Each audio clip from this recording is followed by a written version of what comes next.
So we just saw Superman, which is a movie about a man who has superpower. This is the 2025 version, the next big hit of, do you call it a version or do you call it an attempt? This is the latest attempt at Superman by James Gunn, who is a director that I actually really appreciate his work, mainly on Guardians of the Galaxy 3.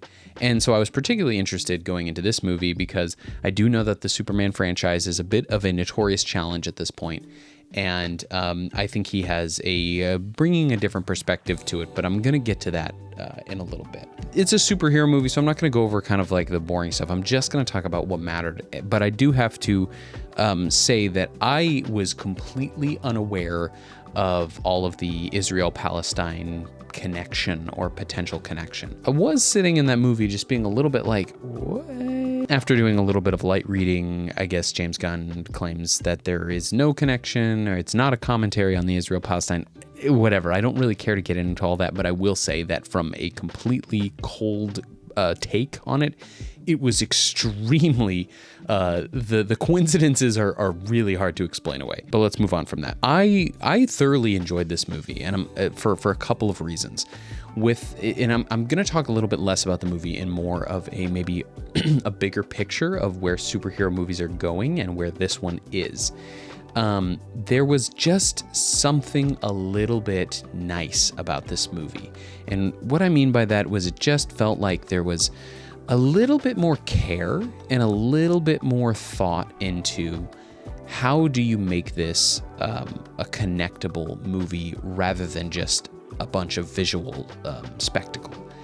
And I can't even talk about that without talking about the performances.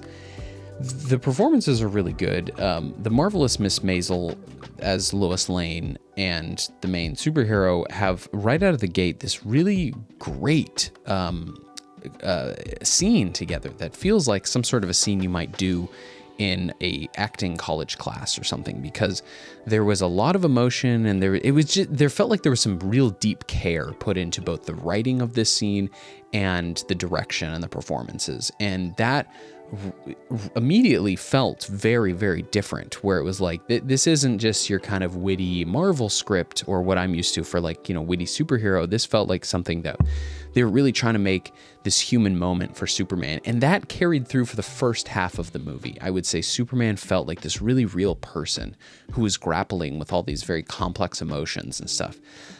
Sadly, I felt a little bit like the second half of the movie was where the suits may have stepped in or whatever and was like, okay, now let's make this a superhero movie. So it lost a little bit of that.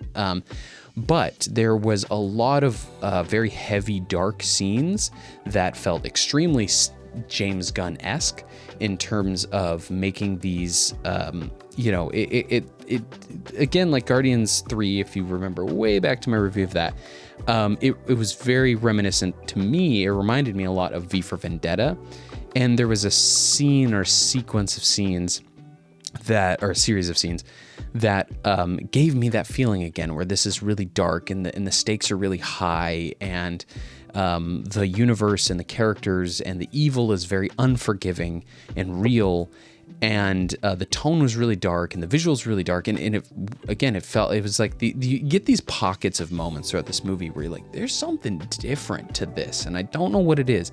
I'm not gonna go as far as to say that it's like profound, but you get something a little bit different, something a little bit to chew on, but there's pockets of that. And then the rest of the movie is kind of your just, superhero movie, but it was very fun. So I really thoroughly enjoyed it for that.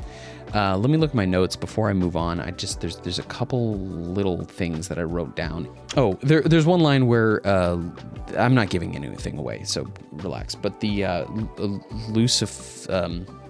Luthor Corp gets smashed down, and they basically this billionaire escapes to a rocket, and they're letting the world get destroyed, and somebody says, not sure where we're going to land when the world is gone. And that just felt a little bit like a global warming comment. I just liked that line. I thought it was really badass.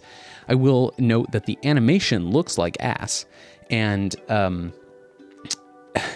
yeah, that's like for another video, but animation has just remained so stagnant, and I feel like it's almost on this ever so slightly downtrend.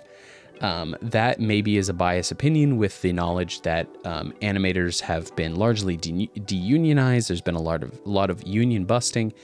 And so animators are put under really tight time frames, and they're very competitive wages. Like, they're not competitive. Their wages are getting lowered. And from what I understand, it's just really, really hard to be an animator now. So I don't know if those are related, but this is one of the first movies where I was like, this is a huge budget movie, and the animation just looks really terrible. I mean, it looks so dated, and it's 2025. How does a movie animation look dated in the very year that I'm seeing it in theaters? But whatever. There was a heavy use, I feel like, or emphasis on the word alien when talking about Superman. They're trying to make him out to be this alien, which is an evil thing. That felt a little bit political. I thought it was cool, but it felt loose and light. And then at the very end, it felt a little bit more heavy-handed, which I don't have an inherent problem with, but it just, I don't know. Sometimes that stuff kind of pulls me out, where I roll my eyes a little bit, regardless of the political state. It's just, I don't know. You got to do it a little bit more tastefully, I guess, whatever. Let me get to a little bit more of my philosophical ramble here. I think that superhero movies are on a bit of a pivot, or they're on there's a new chapter that's on the horizon for superhero movies. I think Marvel and the super big blockbuster money raking infinite blank check money hack is over. And so studios are looking for something new. They already have invested so much money into these properties, whether it be, Marvel, or like the Avengers or Superman or Batman, or like any number of these intellectual properties. They've already invested so much money into them. So they're not going to just abandon them so quick to be like, oh, they're milked out. They're going to keep trying it. But I think they're looking for something new creatively, which gives me a little bit of hope. And the things that give me that feeling, I think Guardians of the Galaxy was one of the earlier signs of that for very nuanced reasons. And then I think you have some more heavy-handed examples of that when you look at like The Boys, which takes kind of a new take on superhero movies. And then you have Deadpool versus Wolverine that also takes kind of a fresh, very meta look at superhero movies, and it kind of pokes fun at a lot of the cliches of superhero movies. And then you have stuff like this, which is just a little bit different in ways that aren't shocking to an audience, but it feels like a reboot of the superhero concept. And I have not seen Fantastic Four, but I can tell you from seeing the trailer that, in my opinion, there is a very defined tone there that feels like a shift from the traditional blockbuster superhero movies. So I don't think superhero movies are going away.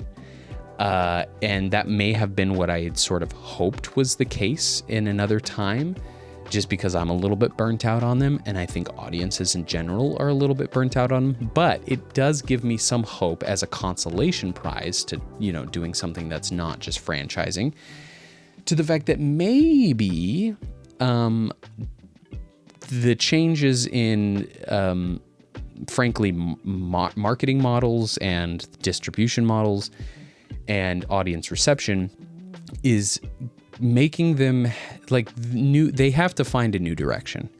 And so in that lostness, there's choices and risk being taken, which I think is new, at least in the last decade, for these franchises. And that gives me hope. And I'm going to say that this Superman 2025 was maybe one of the potentially early steps, or, I mean, who knows how much it gets developed in these directions, and maybe they abandon it for something completely different. I'm not saying this is the new trend forever,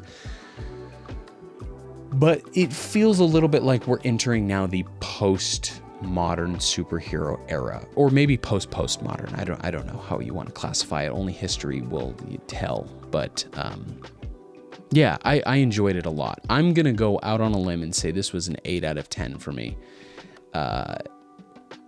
Just because it felt there was just a flavor, more care and perspective put into the character development of Superman, and just in pockets, not the whole thing. Again, I'm not going to say this is some kind of like revolutionary superhero movie. It had a lot of the same tones, but there were just pockets of these moments that were like, oh, this feels kind of fresh and fun. So definitely think it's worth checking out if you're a superhero person and you absolutely see it in theaters. Just one note. It's so side. It has nothing to do with the movie. We went to Apple Cinemas, which is like one of these movie theaters that I don't know what they're doing. But our frame was cropped on the bottom and the top. So the cinematography, everyone's top of the very top, everyone was getting a haircut. Their hair was off. And then like the text in certain shots where it was like showing location was cut off, and it was just so annoying. And when we left, I said something to them because it's like, guys, you're begging people to come back to the movies as this experience that's profound and unique and more impactful than your living room. So please, you have one job, do the job, right? Show the movie whatever. Okay, thanks for watching. Bye.